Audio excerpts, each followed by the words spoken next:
അള്ളാഹുവിന്റെ പ്രവാചകൻ സല്ലല്ലാഹു അലൈഹി വസല്ലമ തങ്ങളുടെ മുന്നിൽ ഒരു സഹാബി വന്നിട്ട് പറഞ്ഞു, നബിയെ, ഞാനൊരു പുതിയ ബിസിനസ് തുടങ്ങാൻ പോവാ, ഞാൻ ആദ്യം ചെയ്യേണ്ടത് എന്താ?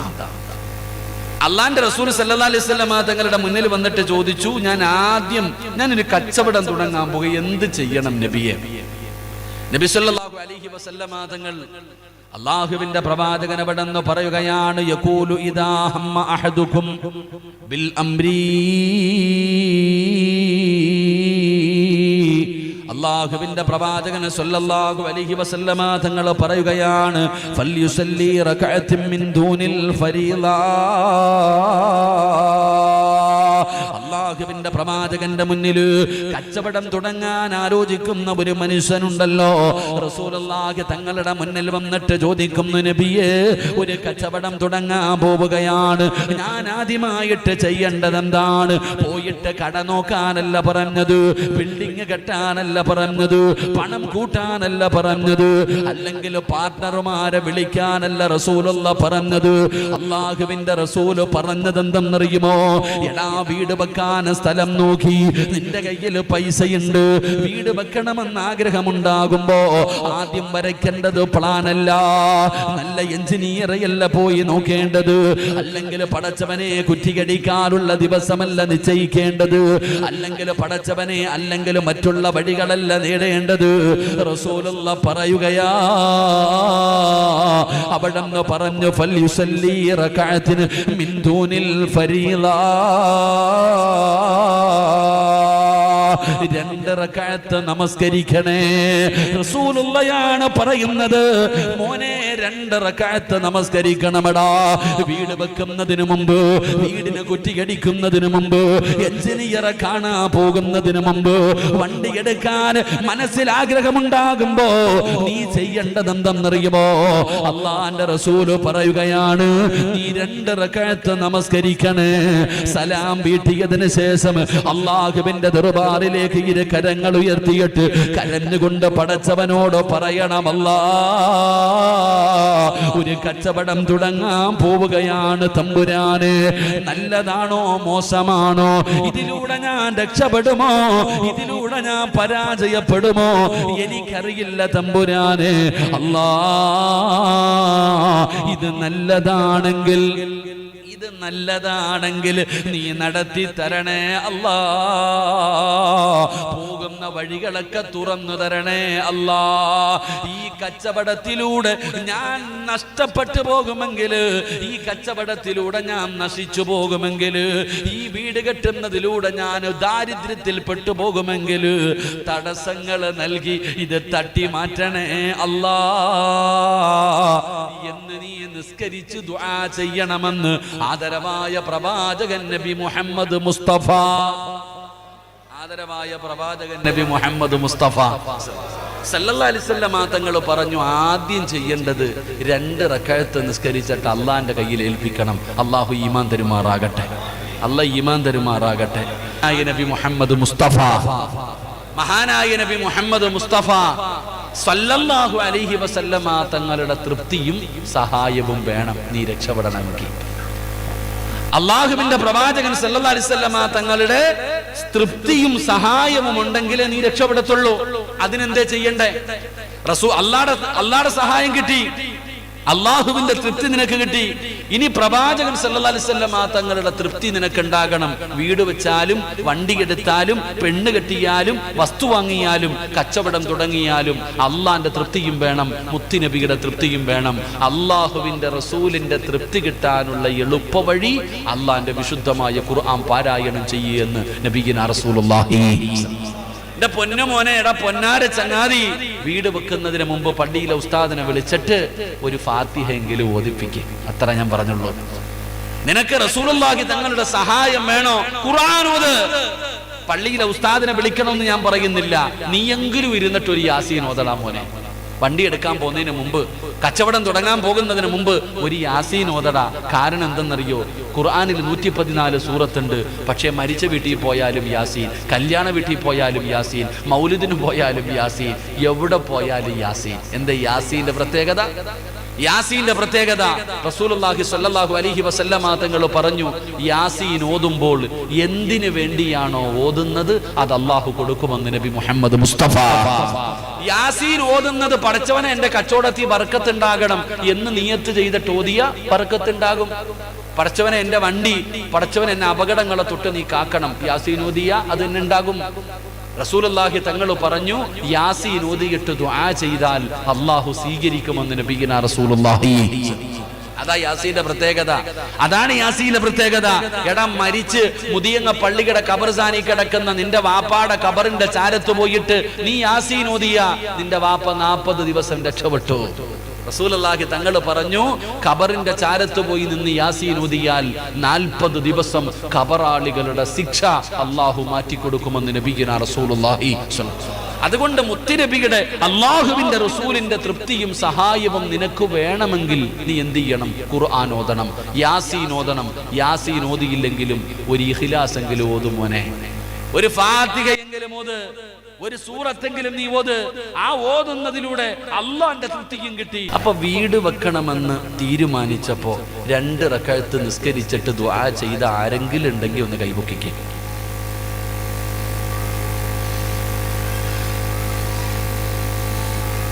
ബിസിനസ് തുടങ്ങണമെന്ന് ആലോചിച്ചപ്പോഴേ, ഒരു കച്ചവടം തുടങ്ങുന്ന സമയത്ത് 2 റക്അത്ത് നിസ്കരിച്ച് ദുആ ചെയ്ത ആരെങ്കിലും ഉണ്ടെങ്കിൽ കൈപൊക്ക്. പെണ്ണ് കെട്ടണമെന്ന് തീരുമാനിച്ചപ്പോൾ നിസ്കരിച്ച ആരെങ്കിലും ഉണ്ടോ? നിനക്ക് ബർക്കത്ത് വേണം, വരും, മോളീന്ന് വരും, കാത്തിരുന്നു. അല്ലാഹു ഈമാൻ തരുമാറാകട്ടെ, അല്ലാഹു ഈമാൻ തരുമാറാകട്ടെ. എടാ നീ തുടങ്ങിയപ്പോ നിനക്ക് ഓർക്കാനൊന്നും വയ്യ. നിനക്ക് എന്തെങ്കിലും കാര്യം തുടങ്ങുമ്പോ അല്ലാഹും വേണ്ട, ആരും വേണ്ട, പെട്ട് കഴിയുമ്പോ വേണം. കട തുടങ്ങി പൂട്ടാറായി, ലക്ഷങ്ങളുടെ നഷ്ടം വന്നു, കടത്തിലായി. അപ്പൊ പള്ളിക്കകത്ത് വന്നിരുന്നിട്ട് അല്ലാ അല്ലാ അല്ലാ അല്ലാ. ആർക്ക് വേണം നിന്റെ അല്ല വിളി? എടാ പെടുമ്പോ വിളിക്കാൻ എല്ലാരെ കൊണ്ടും പറ്റും. സാക്ഷാൽ ഫിറഔൻ വിളിച്ചില്ലേ? മൂസാ നബി അലൈഹിസ്സലാം ഫിറഔനിന്റെ കൊട്ടാരത്തിൽ കേറി ഇറങ്ങി നടന്നെടാ പൊന്നാര ചങ്ങാതി, അള്ളാനെ കൊണ്ട് വിശ്വസിക്കടാ, നിന്റെ ഈ അഹങ്കാരൊക്കെ നീ മാറ്റിവെക്ക്, റബ്ബിനെ കൊണ്ട് നീ വിശ്വസിക്ക്. പോടാ മൂസ, അന റബ്ബുക്കുമുൽ അഅല, ഞാനായി റബ്ബ്, നിന്റെ റബ്ബ, ഞാനാടാ റബ്ബ് എന്ന് മൂസാ നബിയോട് മറുപടി പറഞ്ഞ ആ ശപിക്കപ്പെട്ട ലഅനത്താക്കപ്പെട്ട ഫിറഔനെ അവസാനം ചെങ്കടലി മുങ്ങുമ്പോ അവൻ പറഞ്ഞു, ഹത്താ ഇദാ അദ്റകഹുൽ ഗർഖു, വെള്ളത്തിൽ മുങ്ങുമ്പോ പറയാ, മൂസ നീ പറഞ്ഞ ദൈവത്തെ ഞാൻ വിശ്വസിക്കുന്നുണ്ട് കേട്ടാ. അപ്പൊ വിളിച്ചിട്ട് കാര്യമില്ല. എടാ നീ വീട് കെട്ടുന്നതിന് മുമ്പ്, നീ പെണ്ണ് കെട്ടുന്നതിന് മുമ്പ്, നീ കച്ചവടം തുടങ്ങുന്നതിന് മുമ്പ്, നീ വണ്ടി എടുക്കുന്നതിന് മുമ്പ്, നീ വസ്തു വാങ്ങുന്നതിന് മുമ്പ് അള്ളാനോട് പറയണം, ഇത് നല്ലതാണോ മോശമാണോ എനിക്കറിയത്തില്ല അല്ലാ, നല്ലതാണെങ്കിൽ ഞാൻ പോകുന്ന വഴികൾ മൊത്തം എനിക്ക് തുറന്ന് എളുപ്പമാക്കി തരണം, ഇല്ലെങ്കിൽ തടസ്സങ്ങൾ തന്ന് തട്ടി മാറ്റണം എന്ന് നീ പറയണേ എന്ന് സിറാജല്ല പറയുന്നത്, മഹാനായ ആദരവായ പ്രവാചകൻ നബി മുഹമ്മദ് മുസ്തഫ സല്ലല്ലാഹു അലൈഹി വസല്ലം. അല്ലാഹു ഈമാൻ തരുമാറാകട്ടെ. അപ്പൊ ഒന്നാമത്തെ കാര്യം തന്നെ ചെയ്തിട്ടില്ല. ഇപ്പൊ മനസ്സിലായ? ഒന്നാമത്തെ കാര്യം തന്നെ നിങ്ങൾ ചെയ്തിട്ടില്ല. പിന്നെ എങ്ങനെ നിങ്ങൾക്ക് അഭിവൃദ്ധി ഉണ്ടാകും? ഇനി രണ്ടാമത് ചെയ്യേണ്ടത് എന്താ? വിശദീകരിക്കുന്നില്ല, ആകെ 1 മണിക്കൂറല്ലേ ഉള്ളൂ, വിശദീകരിക്കുന്നില്ല. 2 മഹാനായ പ്രവാചകൻ സല്ലല്ലാഹു അലൈഹി വസല്ലമ തങ്ങൾ പറയുകയാണ്, എന്റെ പ്രിയപ്പെട്ട പെങ്ങളെ, ഇനിയെങ്കിലും നീ ഒന്ന് ചെയ്യാൻ തയ്യാറാകുക. അല്ലാഹുവിന്റെ വിശുദ്ധമായ ഖുർആൻ പറയുകയാണ്, രണ്ടാമത്തെ കാര്യം എന്തെന്നറിയുമോ? വഅംറുഹും ശൂറാ ബൈനഹും. അല്ലാഹുവിന്റെ വിശുദ്ധമായ ഖുർആൻ 114 സൂറത്തുകൾ. ആ 114 സൂറത്തിലെ ഒരു സൂറത്തിന്റെ പേരെന്തെന്നറിയുമോ? സൂറത്തു ശുഅറാ. കൂടിയാലോചന ഖുർആനിലെ ഒരു സൂറത്തിന്റെ പേര് തന്നെ. എങ്കിൽ അല്ലാഹു പറയുകയാണ്, മോനെ, വീട് വെക്കുന്നതിന് മുമ്പ്, കച്ചവടം തുടങ്ങുന്നതിന് മുമ്പ്, വണ്ടി എടുക്കുന്നതിന് മുമ്പ്, വസ്തു വാങ്ങുന്നതിന് മുമ്പ്, എന്ത് കാര്യവും ചെയ്യുന്നതിന് മുമ്പ് നീ നിന്റെ കുടുംബക്കാരോട് ചർച്ച ചെയ്യണേ. എടാ നിന്റെ കുടുംബത്തിലെ കാരണവന്മാരുണ്ടല്ലോ, അല്ലെങ്കിൽ നീ തുടങ്ങുന്ന കച്ചവടത്തെ കുറിച്ച് അറിവുള്ളവർ, അവരോട് നീ ചോദിക്കണം, അവരോട് നീ ചർച്ച ചെയ്യണം എന്ന് പറഞ്ഞു തന്ന് കാണിച്ചു കാണിച്ചു തന്നതാരെന്നറിയുമോ? എന്തെങ്കിലും ഒരു കാര്യം ചെയ്യുന്നതിന് മുമ്പ്, സ്വന്തം തീരുമാനമെടുക്കുന്നതിന് മുമ്പ് നീ ആരോടെങ്കിലും ചോദിക്കാൻ പറഞ്ഞു തന്നതാരെന്നറിയുമോ? ഈ ലോകം മുഴുവനും അടക്കി ഭരിക്കുന്ന രാജാതിരാജനായ, ഈ പ്രപഞ്ചത്തിന്റെ അധിപനായ എന്റെയും നിന്റെയും റബ്ബുണ്ടല്ലോ, ആ അല്ലാഹയാ കാണിച്ചു തന്നത്. വൈദ് ഖാല റബ്ബുക ലിൽ മലായികതി ഇന്നി ജാഇലു ഫിൽ അർളി ഖലീഫ. അല്ലാഹു മനുഷ്യൻ എന്ന് പറയുന്ന എന്നെയും നിന്നെയും സൃഷ്ടിക്കാൻ തീരുമാനിച്ചപ്പോ അല്ലാഹു മലക്കുകളെ മുഴുവനും വിളിച്ചുകൂട്ടി, കോടാനുകോടി മലക്കുകളെ വിളിച്ചുകൂട്ടി. എന്നിട്ട് അല്ലാഹു ചോദിക്കുകയാണ്, മലക്കുകളെ, മനുഷ്യനെന്ന് പറയുന്ന ഒരു വിഭാഗത്തെ ഞാൻ സൃഷ്ടിക്കാൻ പോകുകയാണ്, എന്താണ് നിങ്ങളുടെ അഭിപ്രായം? അല്ലാഹു ചോദിക്കുക. അല്ലാഹുക്ക് ചോദിക്കേണ്ട വല്ല കാര്യമുണ്ടോ? അള്ളാഹുവാണ് മലക്കുകളെ സൃഷ്ടിച്ചത്. ആ മലക്കുകളെ വിളിച്ചു നിർത്തിയിട്ട് അല്ലാഹു ചോദിക്ക, ഞാൻ മനുഷ്യൻ എന്ന് പറയുന്ന ഒരു വിഭാഗത്തെ സൃഷ്ടിക്കാൻ പോകുന്നു, നിങ്ങളുടെ അഭിപ്രായം എന്താ? മലക്കുകൾ പറഞ്ഞു, വേണ്ട അല്ലാഹ്, വേണ്ട അല്ലാഹ്. അപ്പോഴും അല്ലാഹു പറഞ്ഞു, ഇനി അലമു മാ ലാ തഅലമു, നിങ്ങൾക്കറിയാത്തത് പലതും എനിക്കറിയാം. അപ്പൊ നമ്മൾ മനസ്സിലാക്കേണ്ടത്, അല്ലാഹു സുബ്ഹാനഹു വ തആല ഒരു കാര്യം ചെയ്യാൻ തീരുമാനിച്ചപ്പോൾ അല്ലാഹു മലക്കുകളോട് അഭിപ്രായം ചോദിച്ചു എന്ന് അല്ലാഹുവിന്റെ വിശുദ്ധ ഖുർആൻ. അല്ലാഹു ഈമാൻ തരുമാറാകട്ടെ, അല്ലാഹു ഈമാൻ തരുമാറാകട്ടെ. എന്നിട്ടും മലക്കുകൾ പറഞ്ഞ, മലക്കുകൾക്ക് അറിവില്ല, എന്നിട്ടും അല്ലാഹു ചോദിച്ചു. നീ കട തുടങ്ങാൻ നേരത്ത് ആരോടാ ചോദിച്ചേ? നീ കട തുടങ്ങാൻ നേരത്ത് ആരോടാ ചോദിച്ചേ? നീ വീട് വെക്കാൻ നേരത്തെ ആരോട് പോയി ചോദിച്ചിട്ടാ നീ വെച്ചത്? എന്റെ പ്രിയപ്പെട്ടവരെ, അല്ലാഹ്ക്ക് ഈഗോ ഇല്ലായിരുന്നു. എനിക്കും നിനക്കും പോയിട്ട് അവന്റെ അടുക്ക പോയി എങ്ങനെ പോയി ചോദിക്കില്ലേ? ഓന്റെ അടുത്ത് പോയി എങ്ങനെ ചോദിക്കാനാ? നാണക്കേട് അല്ലേ? അവൻ എന്നെ കുറിച്ച് എന്ത് വിചാരിക്കും? നമ്മൾ ചോദിക്കാറില്ല. എങ്കിൽ അല്ലാഹു സുബ്ഹാനഹു വ തആല തന്റെ മലക്കുകളോട് അഭിപ്രായം ചോദിച്ചു. മഹാനായ നബി മുഹമ്മദ് മുസ്തഫ സല്ലല്ലാഹു അലൈഹി വസല്ലമ തങ്ങൾ ബദറിൽ പോകുമ്പോൾ സ്വഹാബത്തിനോട് ചോദിച്ചു, സഹാബ, നിങ്ങളുടെ അഭിപ്രായം എന്താ?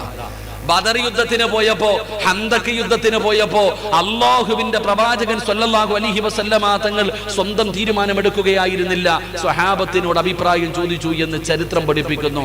അപ്പൊ അല്ലാഹ്ക്ക് ചോദിക്കാം, മുത്തുനബിക്ക് ചോദിക്കാം, സിറാജിന് പറ്റൂല.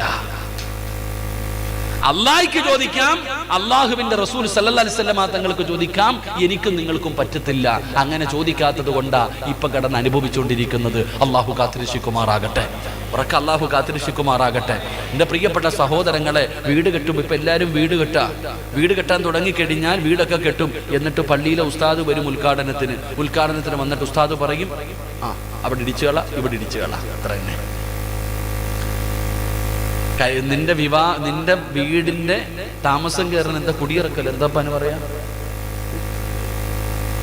എന്താ കുടിയല്? മുടിയല. ഇപ്പൊ എടാ, നിന്റെ വീടിനകത്ത് താമസം തുടങ്ങുന്ന അന്നത്തെ ദിവസം പള്ളിയിൽ നിന്ന് ഉസ്താദന്മാരൊക്കെ വരും, ദുആ ചെയ്യാൻ വല്ല രംഗന്മാരൊക്കെ വരും. എങ്ങനെയുണ്ട് ഉസ്താദെ വീട്? ഉസ്താദന്മാരിങ്ങനെ തലതാഴ്ത്തിയിരിക്കും. അല്ല, ധൈര്യമായിട്ട് പറ ഉസ്താദെ. ഉസ്താദ് പറയും, അതവിടെ പാടില്ലട്ടാ, അത് വേണ്ട, ഇടിച്ചു കളയണം. അപ്പത്തേക്ക് കെട്ടിയ വീട് ഒന്നാമത്തെ ദിവസം തന്നെ ഇടിക്കാൻ പറയുക. എടാ ചങ്ങാതി, ഇത് കെട്ടുന്നതിന് മുമ്പ് നീ പള്ളിയുടെ ഖത്തീബിനടുത്ത് പോയി ചോദിക്കണ്ടേ? നിന്റെ വീട് പണിയുന്നതിന് മുമ്പ്, എടാ എഞ്ചിനീയറിന് എത്ര വിവരം കാണും? ഓന് വരയ്ക്കാനേ അറിയത്തുള്ളൂ, ബാക്കിയൊന്നും അറിയത്തില്ല. വീടെന്ന് പറഞ്ഞാൽ എന്തെന്നറിയോ നിനക്ക്? വീടെന്ന് പറഞ്ഞാൽ നിനക്ക് അതിനകത്ത് താമസിക്കണ്ടേ? നിനക്ക് മരിക്കുന്ന കാലം വരെ ആ വീടിന്റെ അകത്ത് താമസിക്കണ്ടേ? നിനക്ക് സമാധാനം വേണ്ടേ? റസൂലുള്ളാഹി സ്വല്ലല്ലാഹു അലൈഹി വസല്ലമ തങ്ങൾ പറഞ്ഞു, ഇദാ അറത്ത റസൂലുള്ളാഹി സ്വല്ലല്ലാഹു അലൈഹി വസല്ലമ തങ്ങൾ പറഞ്ഞു, ഒരു മനുഷ്യനെ അല്ലാഹു നശിപ്പിക്കാൻ ഉദ്ദേശിച്ചാൽ അവന് കള്ളുകുടിയല്ല കൊടുക്കുന്നേ. ഒരാളെ അല്ലാഹു നശിപ്പിക്കാൻ ഉദ്ദേശിച്ച അവനെ കള്ളുകുടിയനാക്കൂല, അതല്ല, അല്ലെങ്കിൽ പെണ്ണുപിടിയനോ പലിശക്കാരനാക്കൂല. അല്ലാഹു ഒരാളെ നശിപ്പിക്കാൻ ഉദ്ദേശിച്ചാൽ അവന് വീട് വെക്കാൻ ആഗ്രഹം കൊടുക്കും. അവൻ മുടിഞ്ഞു പോകും. അല്ലാഹു കാത്തിരക്ഷിക്കുമാറാകട്ടെ. ഈ മുതിയങ്ങ മുതൽ നേരെ ചെറുവാഞ്ചേരി വരെ പോയാൽ മതി. ഇതിനിടയിൽ എത്ര വീടുകൾ ഇന്നും അങ്ങനെ കിടക്കുന്നുണ്ട്. എന്റെ പ്രിയപ്പെട്ട സഹോദരങ്ങളെ, വീട് വെക്കാൻ തുടങ്ങി. തന്റെ ജീവിതകാലം മുഴുവനും ഉണ്ടാക്കിയത് മുഴുവനും പൈസ ചെലവഴിച്ചു. വീടിന്റെ പണി തീർന്നോ? ഇല്ല. പിന്നെ കടം വാങ്ങാൻ തുടങ്ങി, പെണ്ണും പൊള്ളയുടെ വിൽക്കാൻ തുടങ്ങി. അതും തീരുന്നില്ല. അവസാനം പോയി ലോണും എടുത്തിട്ട് വീട് പണിതു. പടച്ചവനെ, ഇപ്പോ ആ ലോണൊന്ന് ഒഴിയാൻ വേണ്ടി വീട് വിൽക്കാൻ തയ്യാറായി നിൽക്കുക പലരും. അല്ലാഹു കാത്തിരക്ഷിക്കുമാറാകട്ടെ. കാരണം എന്താ? വീടെന്ന് പറഞ്ഞാൽ അതാ, നിനക്ക് കളിയാ. ഒരു വീട് വെക്കുന്ന സമയത്ത് പള്ളിയിലെ ഉസ്താദിന്റെ അടുക്ക വന്നിട്ട് പറയാ, ഉസ്താദെ കന്നിമൂലയ്ക്ക് എന്തോ കുഴപ്പമുണ്ട് ഉസ്താദെ. കന്നിമൂലയ്ക്കല്ലടാ, നിന്റെ തലയ്ക്കാ കുഴപ്പം. ഞാൻ പറഞ്ഞത് മക്കളെ, പള്ളിയിലെ ഉസ്താദന്മാരോട് പോയി ചോദിക്കുക. വീട് വെക്കുന്നതിന് മുമ്പ്, ഓരോ കച്ചവടങ്ങൾ ചെയ്യുന്നതിന് മുമ്പ് കച്ചവടം ചെയ്തു പരിചയമുള്ളവരോട് നീ ചോദിക്ക്, ഇത് ചെയ്താൽ രക്ഷപ്പെടാൻ വല്ല വഴിയുമുണ്ടോ? വീട്ടിലെ വാപ്പാടെ വാപ്പ കാരണവന്മാര് കുറെ എണ്ണം ഉണ്ടല്ലോ മോനെ, ഒന്നുപോയി ചോദിക്കടാ. പെണ്ണ് കെട്ടാൻ പോകുമ്പോൾ പോലും നീ ചോദിക്കത്തില്ല, പിന്നെ കച്ചവടം ചെയ്യുമ്പോൾ. പെണ്ണ് കെട്ടാൻ പോകുന്ന സമയത്ത് പോലും പണ്ടത്തെ കാലങ്ങളിൽ പെൺകുട്ടികൾ വീട്ടിലേക്ക് കയറി വരുമ്പോൾ വാപ്പ പറഞ്ഞു, മോളെ നിന്റെ കല്യാണം ഉറപ്പിച്ചു, ഇതാണ് പുതിയ അപ്പള. കണ്ടു, കഴിഞ്ഞു, അൽഹംദുലില്ലാഹ്. ഇപ്പൊ 11ാം ക്ലാസ്സിൽ പഠിക്കുന്ന, +1 പഠിക്കുന്ന മകള് വീട്ടിൽ വന്നിട്ട് പറയും, ഞാനൊരുത്തനെ നോക്കി വെച്ചിട്ടുണ്ട്, നിങ്ങൾ കെട്ടിച്ചെന്നാ മതി. ഇതവസ്ഥ.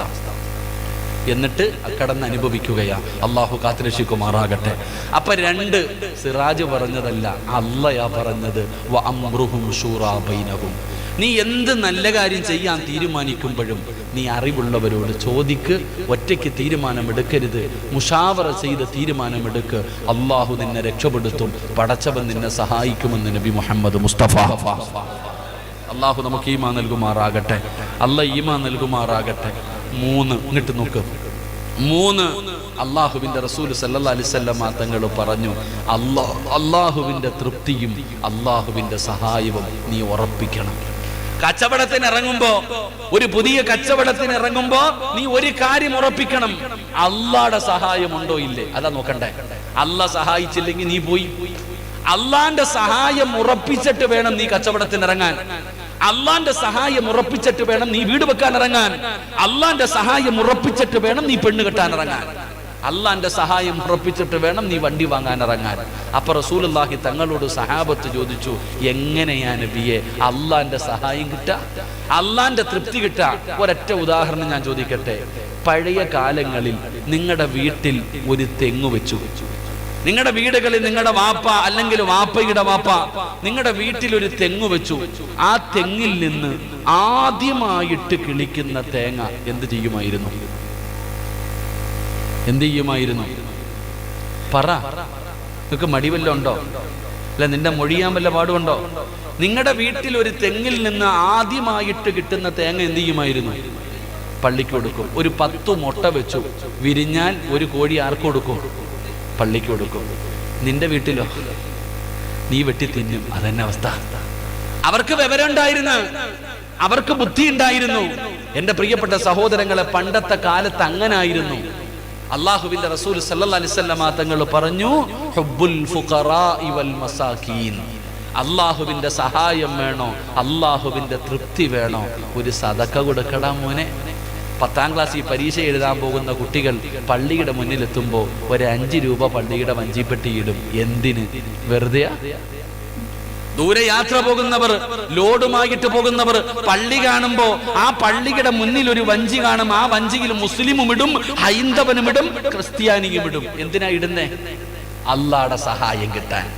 പക്ഷേ നീ വീട് വെച്ചപ്പോ ആർക്കാ പൈസ കൊടുത്തേ? നീ വണ്ടി 25 ലക്ഷത്തിന്റെ വണ്ടി എടുത്തപ്പോ ആർക്കാടാ പള്ളിയിൽ ഒരു 5 പൈസ നീ ഇട്ടോ? നീ നിന്റെ മക്കളെ കെട്ടിച്ചപ്പോ ഏതെങ്കിലും ഒരു പാവപ്പെട്ടവന് എന്തെങ്കിലും 1 ഗ്രാം നീ വാങ്ങിക്കൊടുത്തോ?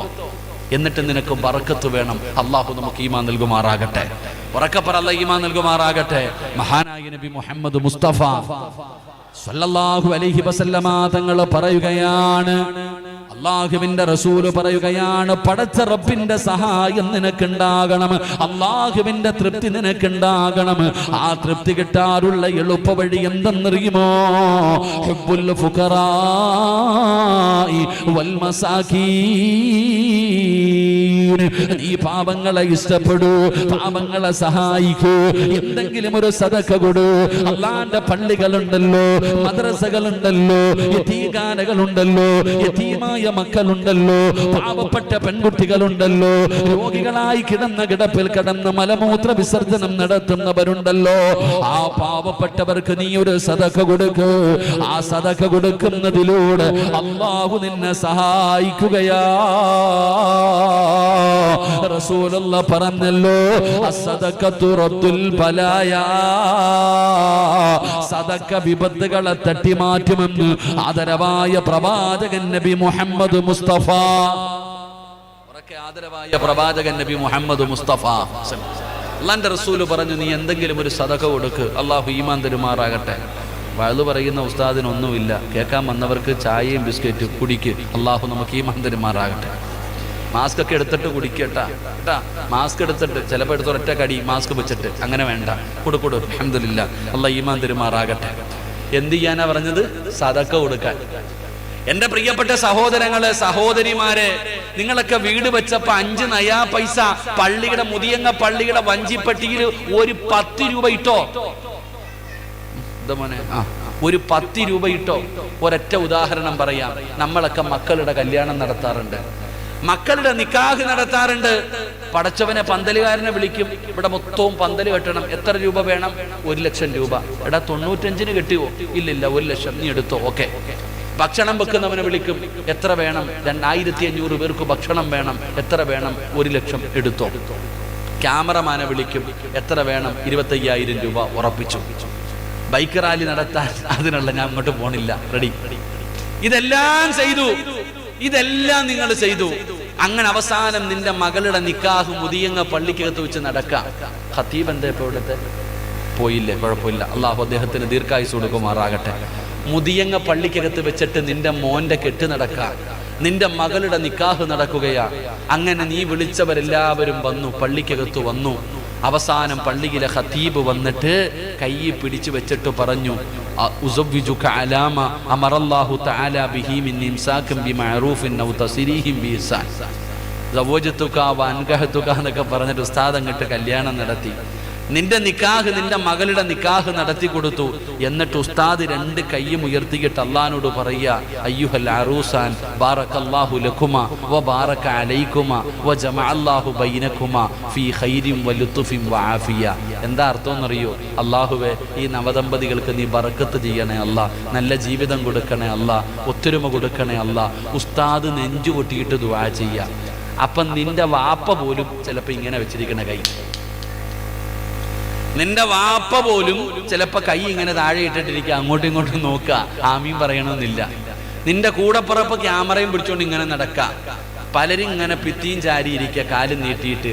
നിനക്കൊരു നല്ല ജീവിതം കിട്ടാൻ വേണ്ടി ഏറ്റവും കൂടുതൽ ദുആ ചെയ്തത് പള്ളിയിലെ ഖത്തീബ. പക്ഷേ ആ പള്ളിയിലെ ഖത്തീബിന് കൈമടക്ക് കൊടുക്കേണ്ട സമയം വന്നപ്പോ ബാപ്പാനോട് ചോദിച്ചു, എത്ര കൊടുക്കണമെന്ന്? 500 വേണോ 1000 വേണോ? നിന്റെ ജീവിതത്തിൽ നിന്റെ നിക്കാഹിന്റെ അന്ന് ഏറ്റവും വലിയ പുണ്യകർമ്മം ചെയ്ത് നിനക്ക് വേണ്ടി ദുആ ചെയ്തു തന്ന ആ പള്ളിയിലെ ഖത്തീബിന് കൊടുക്കാൻ പൈസയുടെ സമയമായപ്പോ നീ കണക്ക് നോക്കി. 3 മാസം കഴിഞ്ഞപ്പോ കമ്മിറ്റി ഓഫീസിൽ വന്നിരിക്കുക, ഉസ്താദെ 2 പേരും പിരിയാ നിക്ക, ഒന്ന് നേരെയാക്കി തരാൻ. അല്ലാഹു ഈമാൻ തരുമാറാകട്ടെ. കല്യാണത്തിന്റെ അന്ന് നിനക്ക് ഓർമ്മയില്ലായിരുന്നു, നിക്കാഹിന്റെ അന്ന് നിനക്ക് ഓർമ്മയില്ല.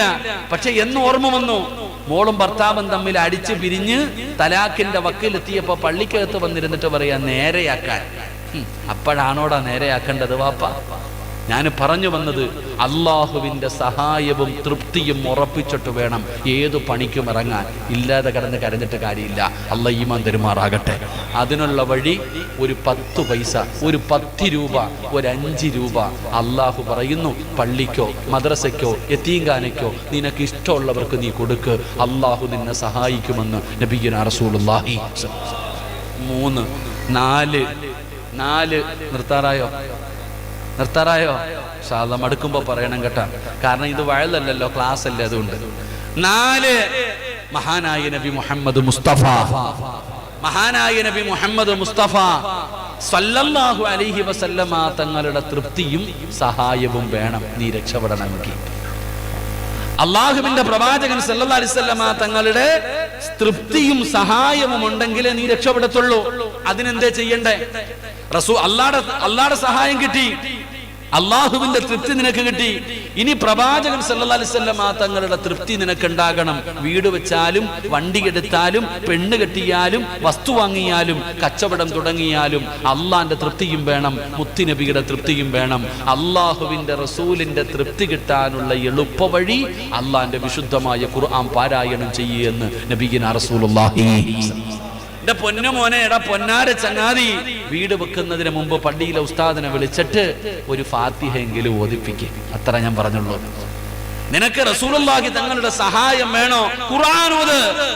പള്ളിയിലെ ഉസ്താദിനെ വിളിക്കണമെന്ന് ഞാൻ പറയുന്നില്ല, നീയെങ്കിലും ഇരുന്നിട്ട് ഒരു യാസീൻ ഓതടാ മോനെ. വണ്ടി എടുക്കാൻ പോകുന്നതിന് മുമ്പ്, കച്ചവടം തുടങ്ങാൻ പോകുന്നതിന് മുമ്പ് ഒരു യാസീൻ ഓതടാ. കാരണം എന്തെന്നറിയോ? ഖുർആനിൽ 114 സൂറത്തുണ്ട്. പക്ഷേ മരിച്ച വീട്ടിൽ പോയാലും യാസീൻ, കല്യാണ വീട്ടിൽ പോയാലും യാസീൻ, മൗലിദിന് പോയാലും യാസീൻ, എവിടെ പോയാലും യാസീൻ. എന്താ യാസീന്റെ പ്രത്യേകത? യാസീന്റെ പ്രത്യേകത റസൂലുള്ളാഹി സ്വല്ലല്ലാഹു അലൈഹി വസല്ലമ തങ്ങൾ പറഞ്ഞു, യാസീൻ ഓതുമ്പോൾ എന്തിനു വേണ്ടിയാണോ ഓതുന്നത് അത് അല്ലാഹു കൊടുക്കുമെന്ന് നബി മുഹമ്മദ് മുസ്തഫ.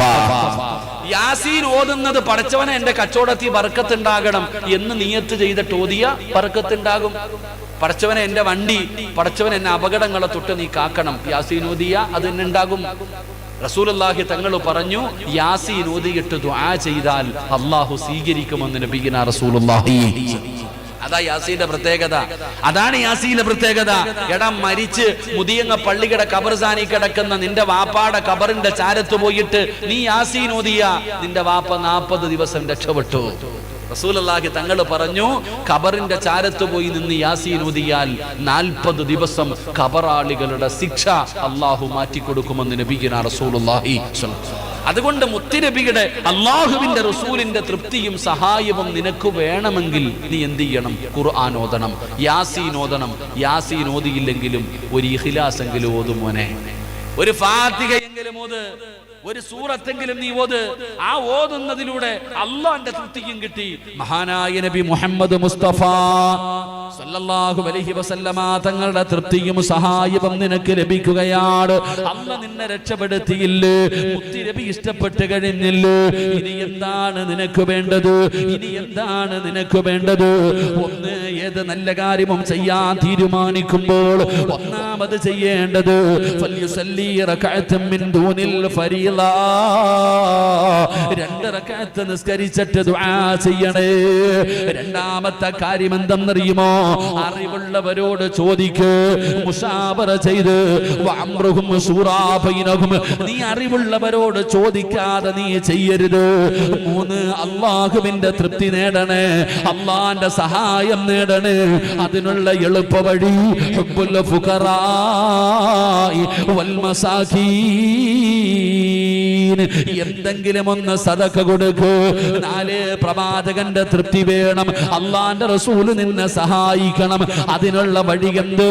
ഖുർആൻ ഓത്, സൂറത്തു യാസീൻ ഓത്, സൂറത്തുൽ ഇഖ്ലാസും മുഅവ്വദതൈനും ഓത്. അതിലൂടെ മുത്തുനബിയുടെ സഹായം നിനക്ക് ലഭിക്കുമെന്ന് ആദരവായ പ്രവാചകൻ നബി മുഹമ്മദ് മുസ്തഫ. 5ാമത്തെ കാര്യം എന്തെന്നറിയുമോ? 5ാമത്തെ കാര്യം എന്തെന്നറിയുമോ? അല്ലാഹു കഴിഞ്ഞു, മുത്തുനബി കഴിഞ്ഞു. അടുത്ത കാര്യം എന്തെന്നറിയോ?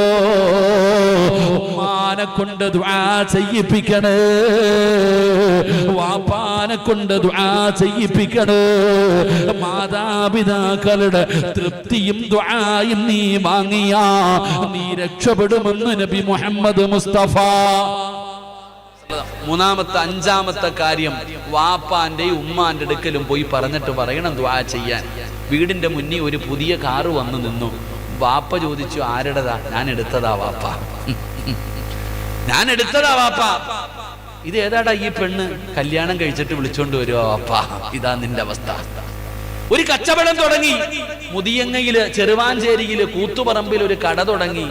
ലക്ഷങ്ങളുടെ കടം വന്നിട്ട് അവസാനം വീടിന്റെ അകത്ത് ബെഡ്റൂമിൽ ചെന്നപ്പോ പെണ്ണുമ്പിള്ള എടുത്ത് പറഞ്ഞു, എടി പൊന്നാര ഐഷ മൊത്തവും പോയടി. അങ്ങനെ തന്നെ വേണേക്കാ നിങ്ങൾക്ക്. സ്വന്തം പെണ്ണുമ്പിള്ള പറയാ, അങ്ങനെ തന്നെ വേണം. അന്നേ ഞാൻ പറഞ്ഞല്ലേ ഈ പണിക്കിറങ്ങണ്ടാന്ന്. ലക്ഷങ്ങളുടെ കടം വന്നിട്ട് ബെഡ്റൂമിൽ ചെന്നപ്പോ കൂടെ കിടക്കുന്നവള് പറയാ, നിങ്ങൾക്ക് അങ്ങനെ തന്നെ വേണം. ഉടനെ അവിടുന്ന് സമാധാനമില്ലാതെ വെളി വന്നിട്ട് ഹാളി വന്നിട്ട് കാല് നീട്ടിക്കിട്ട് ലൈറ്റ് ഓഫ് ആക്കിയിട്ടിരിക്കുക. ഉമ്മ വന്നിട്ട് ചോദിക്കുന്നു, എന്തേ മോനെ ഉറങ്ങണില്ലേ? എന്തേ ഉമ്മ ഉറങ്ങണില്ലേ? ഉമ്മ കച്ചവടമൊക്കെ പോയി ഉമ്മ, എല്ലാം നഷ്ടത്തിലായി. പോട്ട മോനെ, അല്ല സഹായിക്കൂടാ. അതാ ഉമ്മ. എല്ലാം നഷ്ടപ്പെട്ടിട്ട് നീ ഇരിക്കുമ്പോഴും ഉമ്മയ്ക്ക് പരാതിയൊന്നുമില്ല. ഉമ്മ പറയും, അള്ളാഹു നിന്നെ സഹായിക്കും, നീ പേടിക്കണ്ട. അള്ളാഹു നമുക്ക് ഈമാൻ തരുമാറാകട്ടെ. എൻ്റെ പ്രിയമുള്ള സഹോദരങ്ങളെ, മുഅ്മിനീങ്ങളെ, ഞാൻ പറഞ്ഞു വന്നത്, നീ വാപ്പാനോടും ഉമ്മാനോടും പറഞ്ഞിട്ട് ദുആ ചെയ്യിപ്പിക്കണം.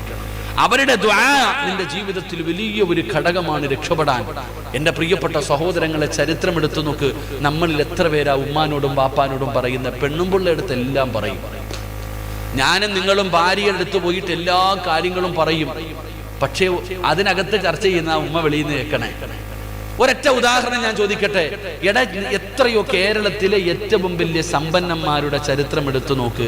രാവിലെ അവർ വൈകുന്നേരം കച്ചവടം കഴിഞ്ഞ് വീട്ടിൽ കയറി വന്നാൽ നേരെ ഉമ്മ ഉണ്ടോ വാപ്പ ഉണ്ടോ മാതാപിതാക്കൾ ഉണ്ടെങ്കിൽ അവരുടെ റൂമിൽ പോയിട്ട് താക്കോല് തലകണിയുടെ അടിയിൽ വെച്ചിട്ട് ഉമ്മായെ പോയി കാണും.